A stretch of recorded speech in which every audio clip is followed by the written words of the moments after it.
이삭의 양보, 이렇게 말씀의 제목을 지어보았습니다. 이삭의 양보. 제목 쉽지요? 우리가 어느 정도 한 번쯤은 들어본 이야기입니다.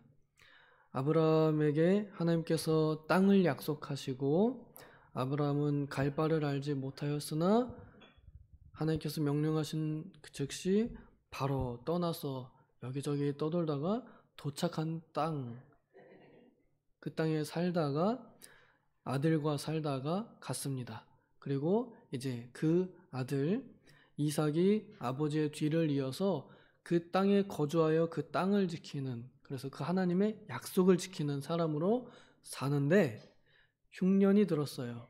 그래서 주변 사람들이 다 떠나갈 만한 그런 상황입니다.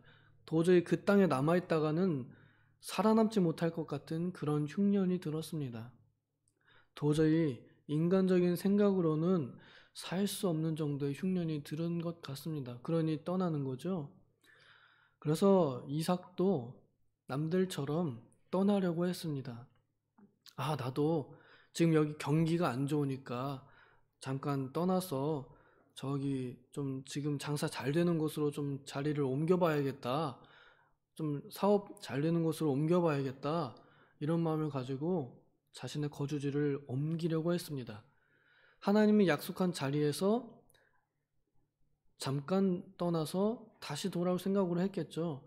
그래서 떠나려고 마음을 먹었었는데 하나님께서 이삭에게 한 가지 시험을 하신 거예요. 떠나지 마라 한 거예요.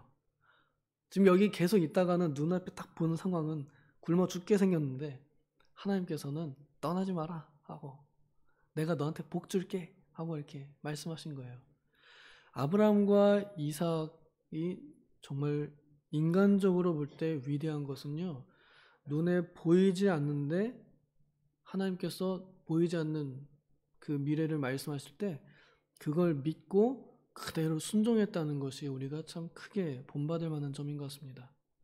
그래서 이삭은요, 당장에는 어떤 일이 해결이 안 된다 하더라도요, 하나님 약속하신 그 약속 하나 딱 붙잡고 하나님 말씀하신 거 하나 딱 붙잡고 그 자리에서 그냥 꿍 하고 버티는 겁니다. 장사가 되든 안 되든 그냥 죽이 되든 밥이 되든 그 자리에 그냥 꾹 하고 버티는 거예요. 내가 죽더라도 여기 있어 죽겠다 하는 그런 마음으로, 난 죽지 않을 것이지만 죽더라도 여기 있겠다 하는 마음으로 그 자리를 버틴 겁니다. 그래서 하나님께서 약속하신 대로, 그리고 그 약속에 이삭이 상상한 것 이상으로 이삭에게 부어주셨습니다. 쏟아 부어주셨습니다. 그래서 100배나 장사가 잘 됐어요.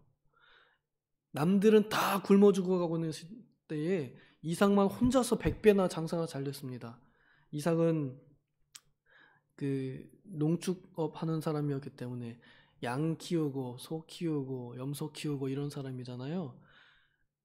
짐승들이 어떻게 그렇게 번성이 순풍순풍 되는지, 양이 한 마리가 있었다 그러면 100마리가 되는, 10마리가 있었으면 1000마리가 되고 1000마리가 있었으면 10,000마리가 되는 대기업 사장님이 된 겁니다. 그 땅에서 남들 다 가게 망해가고 있는데 혼자만 턱 된 거예요.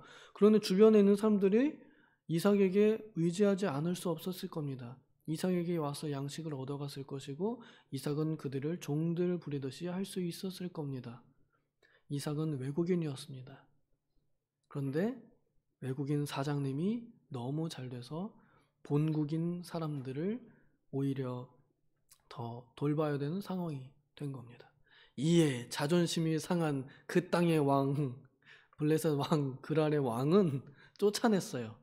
야, 너 나가버려 하고, 안 돼, 우리랑 너랑 같이 살 수가 없어. 대적들은 같이 살려고 하기보다 혼자 살려고 합니다. 지들끼리만 살려고 합니다. 불의의 세력들은 같이 잘 살려고 생각하지 않고 오히려 같이 사는 걸 싫어합니다. 그래서 이 블레셋 왕이 이삭을 내보냈습니다. 쫓아보냈어요. 부자가 됐다고 시기해서 미워했습니다. 그래서 그 종들이 어떻게 했느냐? 강제로 이삭의 사업장을 문 닫게 만들었습니다. 이때 당시 우물은 오늘날의 한 커다란 경영하는 업체와 같습니다. 회사와 같습니다. 그 물 하나가 얼마나 귀한데요.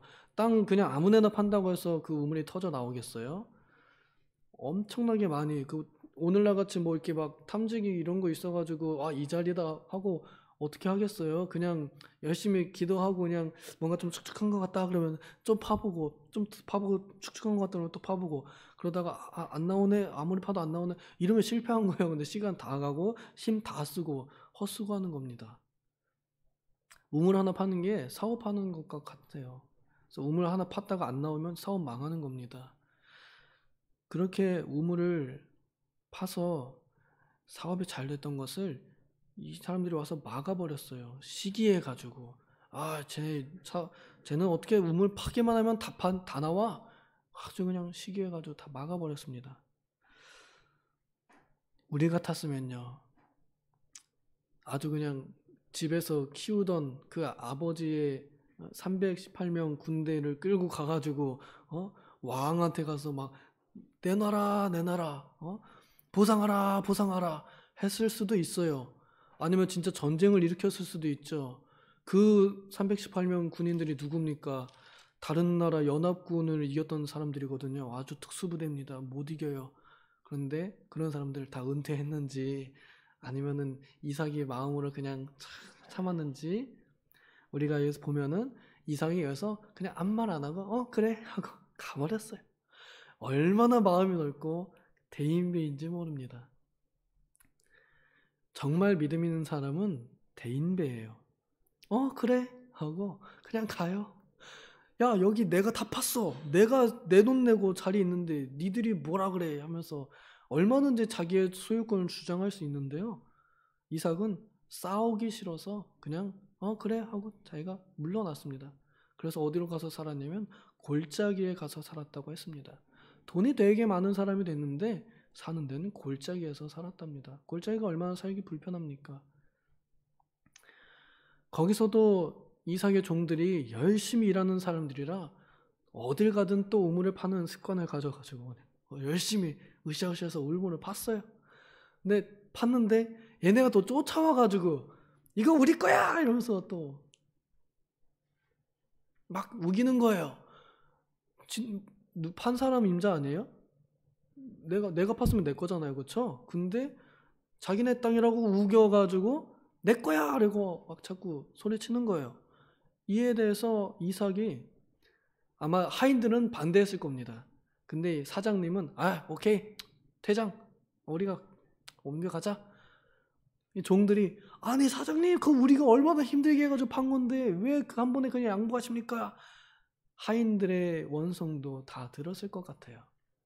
이삭은 그 사람들의 원성 듣기도 싫어하고 그 사람들과 싸우기도 싫어했던 것 같습니다. 그래서 한 번 양보했지요. 그리고 나서 그 이름을 에색 이러고 비켜갑니다. 그 다음 두 번째 또 종들이 열심히 우물을 팠습니다. 팠더니 또 아주 그냥 명장들인 것 같아요. 우물의 명장들. 파니까 또 나와요. 또 우물 파는 사업이 성공했어요. 그랬더니 그 사람들이 또 쫓아와가지고 이것도 우리 거야! 하는 거예요.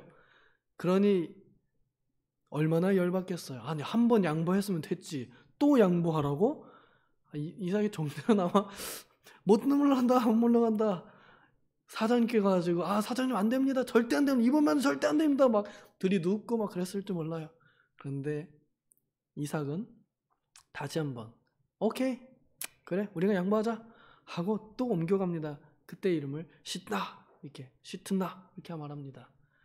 이게 사탄이라는 뜻의 어원이래요. 이 나쁜 놈들 이렇게 말하지 않았을까?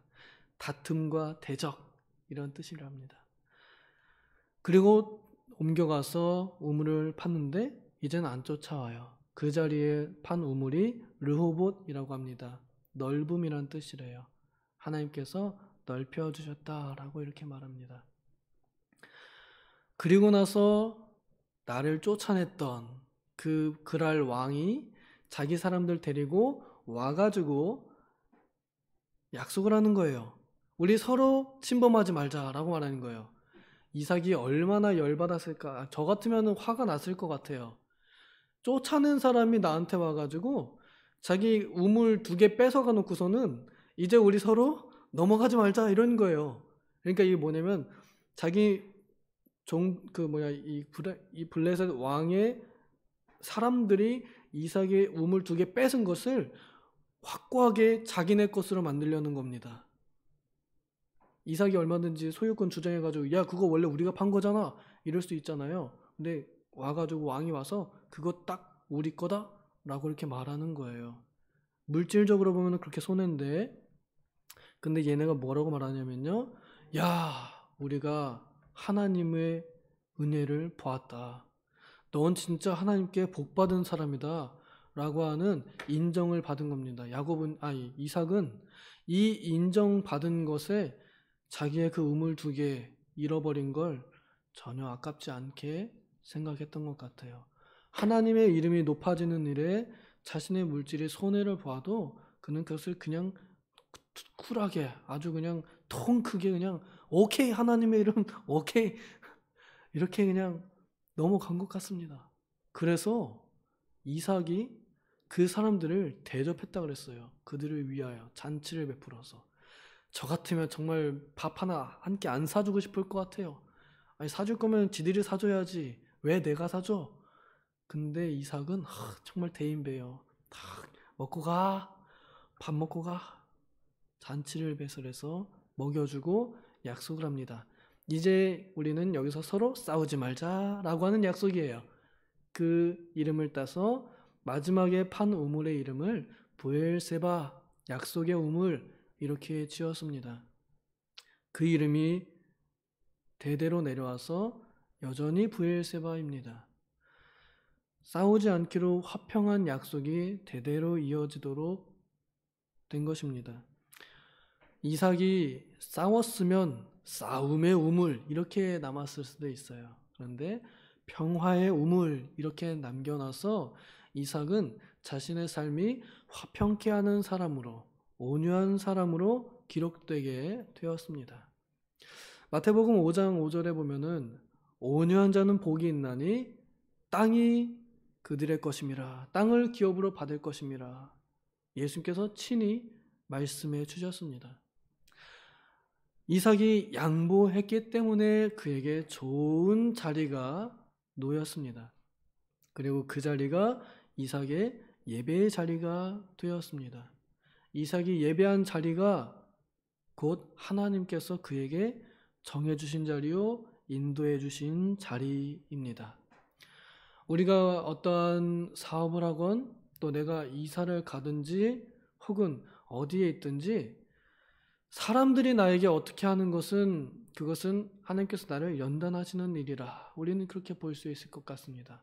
그리고 지금 내가 있는 그 자리가 하나님께서 나에게 주신 꽃자리다 라고 이렇게 생각해 볼 수 있을 것 같아요. 그래서 내게 맡겨주신 자리, 나를 보내준 그 자리에서 제단을 쌓고 하나님께 예배하는 일, 그 일이 오늘날 우리에게도 여전히 요구되는 일인 것 같습니다. 이번에 교역자 수행회를 갔는데 공간이 좁더라고요. 그래서 빨리 안 가면 자리를 못 잡게 생겼어요. 근데 빨리 못 가면은 이제 자리가 어디 있나 봐야 되는데 자리가 보이지가 않습니다. 그러면 난 간신히 그냥 틈새 껴가지고 아유 죄송합니다 이러면서 가서 앉아야 돼요.